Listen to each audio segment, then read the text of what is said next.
ඇයි මේ ගොඩක් DJස්ලා රෙකෝඩ් බොක්ස් යූස් කරන්නේ? ඇත්ත හේතුව දැනගන්න ඕනද? එහෙනම් මේ වීඩියෝ බලන්න.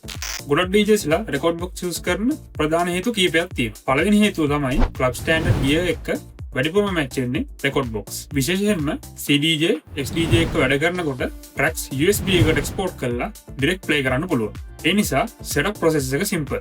දෙවෙනි කාරණය තමයි music library management. record box වලින් playlist organize කරන්න, cue point set කරන්න, beat grid adjust කරන්න සහ set එකට කලින් හැමදේම prepare කරගන්න ලේසියි.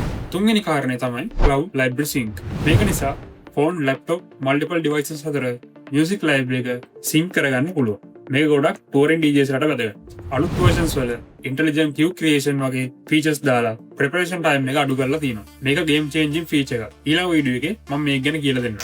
කොහොම වුණත් මේකෙන් අදහස් වෙන්නේ නැහැ record box කියන්නේ හොඳම software එක කියලා. සමහර අයට Serato set වෙන්න පුළුවන්, සමහර අයට Tractor set වෙන්න පුළුවන්, සමහර අයට virtual DJ set වෙන්න පුළුවන්. හැබැයි club ready setup එකක්, organized workflow එකක් සහ professional use case එකක් ගැන බැලුවම record box ගොඩක් DJs ලගේ preferred choice එක වෙලා තියෙනවා. ඉතින් මේ වගේ වීඩියෝස් දෙකම බලන්න ඕන නම් අපිත් එක දිගටම set වෙන්න. follow එකක් දාලා තියාගන්න. අපි DJ Gear LK